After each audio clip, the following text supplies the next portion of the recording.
Saudaraku, momen hari Lebaran adalah gambaran nyata bagaimana manusia yang selama ini keras hati, angkuh, sombong, dan egois, semuanya mengaku salah dan sadar dirinya penuh kekhilafan. Di hari Lebaran, orang yang biasanya merasa benar sendiri berubah menjadi rendah hati, saling mendatangi, saling meminta maaf, dan saling berjabat tangan, saling mendoakan.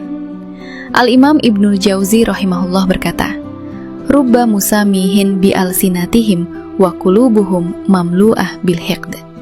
Kitab Syaidul Khotir halaman 145. Betapa banyak orang yang memaafkan dengan lisannya, namun hatinya masih penuh kebencian.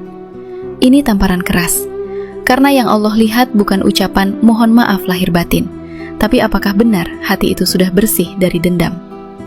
Kita saksikan dari pagi sampai malam, media sosial penuh dengan ucapan maaf, keluarga yang lama terpisah kembali berkumpul, yang jauh mendekat, dan yang dekat semakin merapat. Ini bukan sekedar tradisi tahunan, tetapi isyarat bahwa hati manusia sebenarnya mampu kembali kepada fitrah ketika ia mau merendahkan diri. Syekh Mustafa Al-Adawi hafizahullah berkata, "Al-Aid laisa yauman lillahwi wallahbi, walakinahu yaumun yadharu fihi syukrul abdi li rabbihi wa tahqiqi taubatihi." Beliau menjelaskan bahwa hari raya bukanlah hari untuk melampiaskan kesenangan tanpa arah, tetapi hari di mana terlihat sejauh mana seorang hamba bersyukur kepada Allah dan membuktikan taubatnya. Maka fenomena saling meminta maaf itu seharusnya bukan formalitas, tetapi bentuk nyata runtuhnya kesombongan dalam hati. Kitab Bahjatun Nadirin fi Adab Al-Idain. Di hari Lebaran, ada pelajaran yang sering kita abaikan. Wajah-wajah yang dulu kecil kini tumbuh dewasa, yang tua semakin menua, fisik berubah tanpa bisa ditahan dan direkayasa. Semua itu adalah tanda bahwa waktu berjalan dan kehidupan terus berkurang. Di hari Lebaran, semua orang bisa melupakan beban pekerjaan sesaat, melupakan tekanan hidup, bahkan hutang dan masalah seakan tertutup oleh kebahagiaan berkumpul. Ini menunjukkan bahwa kebahagiaan sejati bukan pada harta, tetapi pada kebersamaan dan hati yang lapang. Allah Ta'ala berfirman, "Qul bifadlillahi wa birahmatihi fabidzalika falyafrahu huwa khairum mimma yajma'un." Al-Quran Surat Yunus ayat 5. Kebahagiaan itu hakikatnya berasal dari rahmat Allah, bukan dari apa yang dikumpulkan manusia. Maka kegembiraan di hari Lebaran itu sebenarnya adalah pantulan dari rahmat tersebut, bukan semata-mata karena hasil usaha dunia.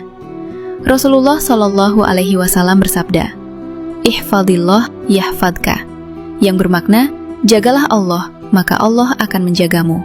Hadis riwayat Tirmidzi nomor 2516. Ini mengingatkan bahwa kebahagiaan yang dirasakan saat Lebaran adalah buah dari penjagaan Allah selama Ramadan.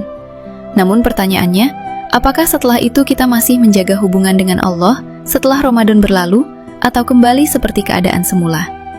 Imam An-Nawawi rahimahullah menjelaskan, "Min alamat qabulil hasanah, al-hasanah ba'daha," yaitu tanda diterimanya suatu amal adalah adanya amal kebaikan setelahnya. Syarh Sahih Muslim, Jilid 3, halaman 112. Maka Lebaran bukanlah akhir, tetapi ujian untuk kehidupan di bulan setelahnya. Apakah setelah Ramadan kita tetap menjaga sholat berjamaah, tetap memakmurkan masjid, atau justru kembali lalai? Imam Ibnul Jauzi rahimahullah juga berkata, "Al-ajab mimman ya'rifu thoriq ila Allah, thumma la yaslukuha." Sungguh mengherankan orang yang sudah tahu jalan menuju Allah, tetapi tidak menempuhnya. Kitab Sifatus Sofwah, Jilid 2, halaman 410. Ini sangat relevan dengan kondisi setelah Lebaran, ketika masjid kembali sepi, padahal sebelumnya penuh saat tarawih. Al-Ustadz Hanan At-Taqi hafidahullah dalam ceramahnya mengingatkan, kebahagiaan Lebaran itu seperti trailer kehidupan akhirat. Kita berkumpul, saling memaafkan, bergembira tanpa beban. Tetapi itu hanya sebentar. Jika ingin kebahagiaan yang kekal, maka jalannya adalah istiqomah setelah Ramadan. Syekh Muhammad bin Sholih Al-Utsaimin rahimahullah menjelaskan, seorang mukmin tidak diukur dari semangatnya di musim ibadah saja, tetapi dari kesinambungan amalnya setelah musim itu berlalu. Karena ibadah kepada Allah tidak berhenti dengan berakhirnya waktu tertentu. Majmu Fatawa, Jilid 20, halaman 52. Maka hakikat Lebaran bukan sekedar berkumpul dan bergembira, tetapi pengingat bahwa suatu saat kita akan benar-benar berkumpul di akhirat, bukan hanya sehari, tetapi selamanya.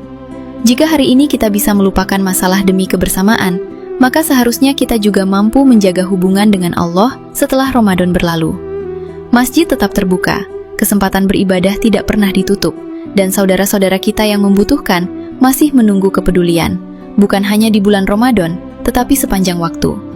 Sebagaimana disebutkan dalam kitab Al-Fawaid karya Ibnul Qayyim rahimahullah, halaman 67, bahwa dunia ini hanyalah persinggahan sementara, dan kebahagiaan sejati adalah ketika seorang hamba istiqomah dalam ketaatan sampai akhir hayatnya. Wallahul musta'an.